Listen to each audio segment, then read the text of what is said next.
En mayo de 1945, Europa no experimentó la alegría de la victoria, sino un extraño silencio de ruina. La guerra había terminado, pero sus huellas dejaron al mundo en el caos. En las carreteras, en los bosques, en los escombros de fábricas y puentes, yacían tanques, miles de máquinas que antaño simbolizaban la fuerza del ejército alemán. Los Panzer, con su blindaje inclinado, los pesados Tiger, los Panzer IV de diversas series, ahora eran objetos muertos en una tierra desolada, abandonados por sus tripulaciones, privados de combustible, repuestos y sistemas de control. Estas máquinas, que en su momento determinaban la táctica de combate, se convirtieron en fríos testigos de las destrucciones dejadas por los últimos días del Tercer Reich. En Berlín, en el Ruhr y en Baviera, soldados estadounidenses, británicos y soviéticos se encontraban con tanques abandonados en los lugares más increíbles. Algunos permanecían en las cunetas de las carreteras, cubiertos por una capa de polvo y óxido, como congelados en una espera desconocida. Otros quedaban en los bosques, parcialmente destruidos por explosiones, a veces con motores y transmisiones completamente inutilizados, resultado de acciones deliberadas de las tripulaciones que intentaban no dejar la máquina al enemigo. Radios ausentes, cañones desmontados, ópticas a menudo retiradas para el mantenimiento de otras máquinas. Todo ello indicaba que las fuerzas acorazadas alemanas estaban agotadas al límite, transformadas de una formidable máquina de guerra en un caótico cúmulo de metal. No menos significativas fueron las consecuencias de la destrucción de la base industrial. Las fábricas que producían vehículos blindados fueron parcialmente destruidas por los bombardeos aliados. Los nuevos chasis de tanques no llegaban a completarse con sistemas y las máquinas semiacabadas y prototipos permanecían en almacenes en estado incompleto. Algunos de ellos, incluyendo elementos del programa Maus y chasis de la serie E, demostraban las ambiciones tecnológicas de los ingenieros nazis, que ya no podían realizarse en condiciones de colapso total de la cadena productiva. Muchos tanques se encontraban en un estado que no permitía su explotación sin reparaciones significativas. Ya antes de la guerra, en condiciones de escasez de combustible y combates constantes, los alemanes se enfrentaban al problema de la mantenibilidad técnica de los vehículos blindados, y en el momento de la capitulación, estos problemas alcanzaron un punto crítico. La guerra dejó miles de máquinas que ya no podían cumplir tareas de combate, creando ante los aliados un nuevo dilema práctico. ¿Qué hacer con esta masa de técnica, amenazante para sí misma y potencialmente peligrosa si caía en manos no destinadas?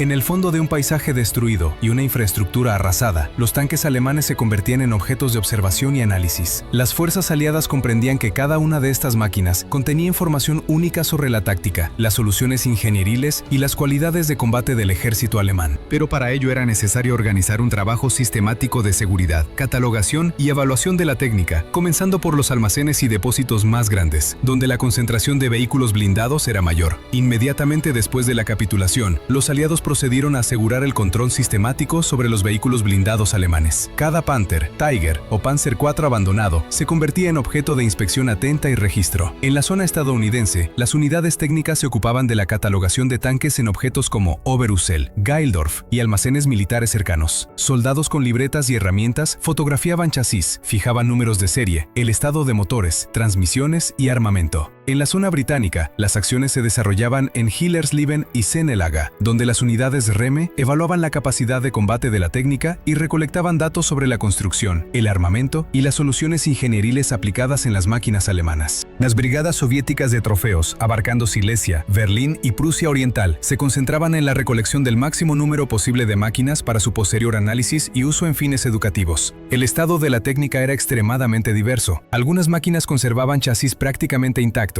pero sus motores y cajas de cambios estaban desgastados e inestables. Otros tanques representaban cascarones vacíos, privados de ópticas, radios e incluso cañones, que anteriormente se utilizaban para mantener otras máquinas en estado de combate. Los prototipos y chasis semi-acabados de las fábricas a menudo no tenían sistemas completos, resultado de las destrucciones en las capacidades productivas y la escasez de materiales en los últimos meses de la guerra. Documentos y registros encontrados en talleres y almacenes ayudaban a los aliados a reconstruir la cadena de uso de la técnica. Borradores de diarios, esquemas de nodos mecánicos, informes de pruebas de armamento y planes de reparación. Todo ello proporcionaba información valiosa sobre cómo los alemanes utilizaban los vehículos blindados en condiciones de combate. Sin embargo, muchos materiales fueron destruidos en las últimas semanas de la guerra, cuando los oficiales alemanes intentaban ocultar la escala del potencial industrial y tecnológico. La seguridad de las máquinas restantes se convirtió en una tarea prioritaria. Los tanques abandonados en las calles de las ciudades y a lo largo de las carreteras representaban no solo un problema técnico, sino también una amenaza potencial. Podían ser utilizados por grupos armados ilegales o residentes locales que deseaban extraer chatarra.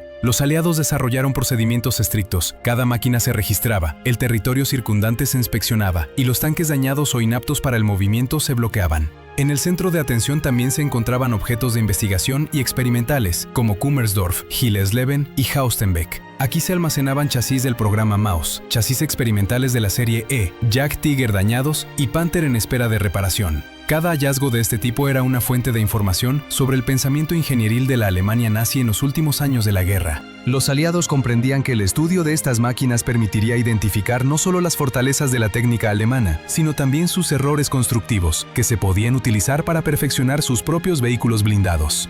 La sistematización y el control de la técnica rápidamente se convirtieron en un proyecto enorme. Se creaban bases de datos sobre cada tanque, se fijaban daños, componentes ausentes, así como cualquier modificación realizada por las tripulaciones en el campo de batalla. Estos datos se convirtieron en la base para investigaciones y pruebas posteriores, en el curso de las cuales los aliados intentaban entender por qué los tanques alemanes se manifestaban de manera tan efectiva en combate, a pesar de los evidentes defectos en la mecánica y la complejidad en el mantenimiento. Hacia el final del verano de 1945, la mayoría de los vehículos blindados alemanes se encontraban bajo supervisión aliada. Los tanques se colocaban en depósitos, almacenes y polígonos especialmente equipados, esperando decisiones sobre su destino posterior. Las decisiones debían determinar si las máquinas serían estudiadas, transferidas a otros estados, utilizadas para fines educativos o destruidas para excluir la posibilidad de su reutilización en conflictos militares. La siguiente etapa fue la investigación técnica detallada. En los Estados Unidos, el centro de trabajo con los vehículos blindados alemanes se convirtió en el polígono de Aberdeen, en Maryland. Desde finales de 1945, aquí comenzaron a llegar Panther, Tiger 1 y 2, Jagdpanther y varios cañones de asalto. Los ingenieros realizaban pruebas de tiro, pruebas mecánicas de desgaste de transmisiones y motores, medían la penetración de blindaje, fijaban la fiabilidad de sistemas individuales. Las pruebas revelaron patrones. La técnica alemana poseía una potencia de fuego impresionante y ópticas precisas, pero sufría de fallos crónicos en las cajas de cambios y transmisiones finales. Estas observaciones permitían a los ingenieros estadounidenses analizar qué elementos de construcción se podían utilizar en proyectos propios y cuáles requerían una reelaboración radical. Las investigaciones británicas se llevaban a cabo principalmente en territorio alemán. Los ingenieros analizaban el blindaje inclinado de los Panther, comparándolo con las construcciones de Sherman y Churchill, evaluando la efectividad de los cañones de cañón largo y la precisión de la óptica alemana. En condiciones de campo, las brigadas de reparación fijaban cuán difícil era mantener la técnica sin una red desarrollada de suministro trasero.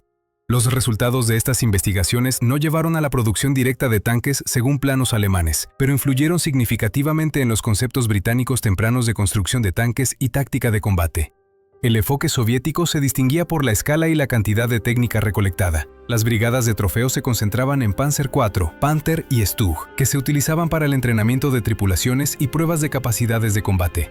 Las verificaciones confirmaron las observaciones realizadas durante la guerra. Blindaje frontal fuerte y cañones de alta velocidad se compensaban con la inestabilidad de los sistemas mecánicos, que fallaban rápidamente en condiciones duras del frente. Hacia principios de los años 1950, la mayor parte de la técnica capturada fue desguazada, pero la experiencia de su explotación se convirtió en la base de la doctrina soviética de tanques. Se prestaba atención especial a los objetos de investigación con prototipos y máquinas experimentales. En Kummersdorf y Hillesleben, los aliados encontraron chasis de Maus y chasis de la serie E, y en Haustenbeck, Jack Tiger, dañados y Panther en espera de reparación. Estos hallazgos demostraban el nivel más alto del pensamiento ingenieril alemán tardío, que no llegó a realizarse en producción masiva debido a las destrucciones, la escasez de materiales y la presión del frente. Simultáneamente se desarrollaban normas de seguridad y restricciones para el uso de la técnica alemana. Las directivas de ocupación exigían el registro completo, la garantía de seguridad y la prevención de uso no autorizado. Los aliados discutían qué hacer con los tanques, preservarlos para estudio, transferirlos a otros países o destruirlos para excluir la posibilidad de una futura militarización. La diferencia de enfoques reflejaba intereses estratégicos. Estados Unidos apostaba por las pruebas, la URSS por la acumulación y el análisis, Gran Bretaña por investigaciones selectivas considerando recursos limitados. Estos procesos crearon una base de conocimiento única. Los aliados obtuvieron datos completos sobre la construcción, lugares vulnerables y fortalezas de los tanques alemanes, lo que permitió formar una idea de cómo las soluciones ingenieriles influían en la efectividad en el campo de batalla. Los datos obtenidos comenzaron a utilizarse para perfeccionar sus propios vehículos blindados y tácticas, influyendo en las primeras décadas de la construcción de tanques posguerra. Hacia mediados de 1946, los aliados procedieron a la desmilitarización sistemática. Los tanques, chasis, cascos y componentes acumulados en almacenes y polígonos ya no se consideraban objetos de investigación. El Consejo de Control Aliado emitió directivas sobre la destrucción sistemática de los vehículos blindados alemanes, clasificándolos como material prohibido, excluyendo la posibilidad de uso futuro o almacenamiento en manos alemanas. Comenzó una operación a gran escala que abarcó los centros industriales de Ruhr, Sajonia y Turingia. Las acerías en Bochum, Essen y Magdeburgo recibían largas columnas de Panther, Panzer IV y Stug. Antorchas, instalaciones de grúas y maquinaria pesada convertían el blindaje en chatarra, que se destinaba a la restauración de puentes, fábricas y viviendas. Este reciclaje se convirtió no solo en una forma de liquidación de la técnica militar, sino también en una fuente de metal para la restauración del país destruido. Hacia finales de 1947, cientos de máquinas fueron fundidas, dejando solo una pequeña cantidad de tanques para estudio y pruebas de los aliados. No todas las máquinas iban a las fábricas. En áreas rurales y en objetos ingenieriles, los tanques abandonados se utilizaban en fines civiles. En Austria, a lo largo del río Enns, bulldozers empujaban Panther y Stug en terraplenes para estabilizar las orillas. Prácticas similares se aplicaban en sitios de canteras y en áreas forestales en toda Europa central. Los tanques se convertían en partes de la infraestructura, bajo una capa de suelo y vegetación, gradualmente fusionándose con el paisaje. Otras máquinas se convertían en blancos para tiro. Los polígonos británicos de Lulworth recibían Panther y Panzer IV, los estadounidenses en Grafenwohr y Aberdeen, los soviéticos en bases de entrenamiento. Los tanques se utilizaban para pruebas de nuevos tipos de municiones, verificación de la efectividad del blindaje y preparación de tripulaciones. Después de tiros intensos, la técnica o bien permanecía en el lugar o se desmontaba el metal. La limpieza de vehículos blindados abandonados continuaba incluso en distritos donde las acciones de combate terminaron en los últimos días de la guerra. Equipos ingenieriles checoslovacos y polacos retiraban escombros de las cunetas, bosques y antiguas líneas defensivas, enviándolos a vertederos o a reciclaje en proyectos de restauración. Prototipos inacabados, chasis de la serie E, elementos del programa Maus y chasis experimentales también fueron desmontados y desguazados, privando al mundo posguerra de los últimos testimonios del pensamiento ingenieril alemán tardío. A medida que se realizaba la desmilitarización, la mayoría de los tanques alemanes fue destruida. Rumores sobre almacenes secretos con Panther y Tiger resultaron mitos o interpretaciones erróneas de estructuras abandonadas. De hecho, hacia 1948, casi todas las máquinas desaparecieron del paisaje, dejando solo un puñado de ejemplares para pruebas, museos o transferencia a ejércitos aliados.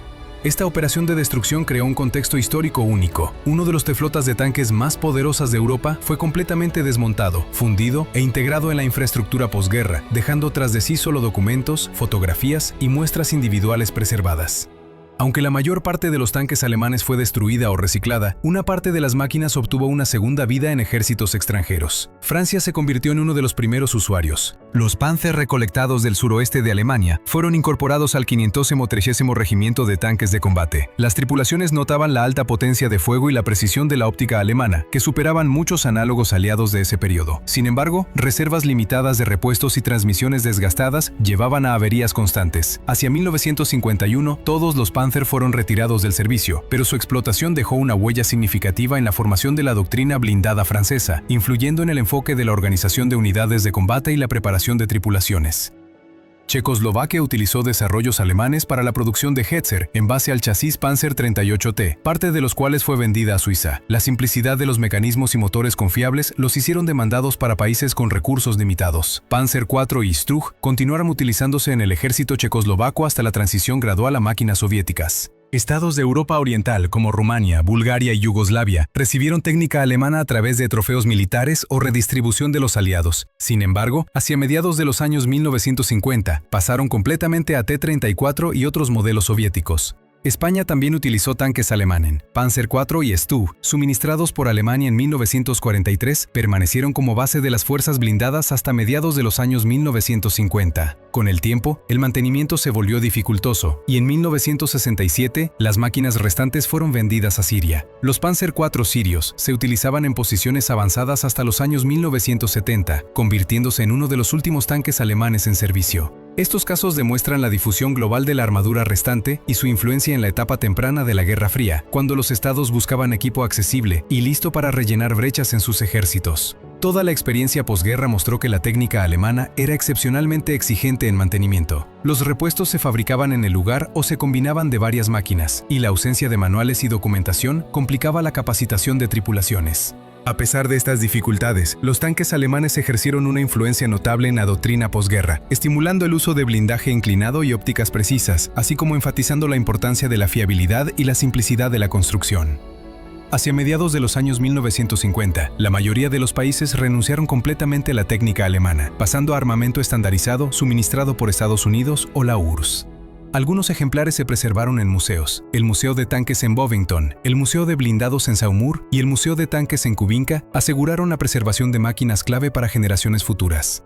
Estos tanques se convirtieron no solo en monumentos al pensamiento ingenieril, sino también en testigos de cómo una poderosa flota blindada, que antaño determinaba el resultado de las batallas, fue desmontada, reciclada y parcialmente integrada en la nueva realidad mundial. La flota de tanques alemana, que antaño dominaba los campos de batalla europeos, fue desmontada pieza a pieza, reciclada o integrada en proyectos educativos y de restauración. Solo una pequeña parte de las máquinas sobrevivió a este proceso, pero incluso ella dejó una huella imborrable en la historia posguerra de la técnica blindada y la ciencia militar. Las máquinas preservadas y los testimonios documentales permiten estudiar los logros y errores del pensamiento ingenieril de la Alemania nazi, mostrando cómo la superioridad tecnológica sin logística y suministro estables se convierte en vulnerabilidad cuando la guerra termina.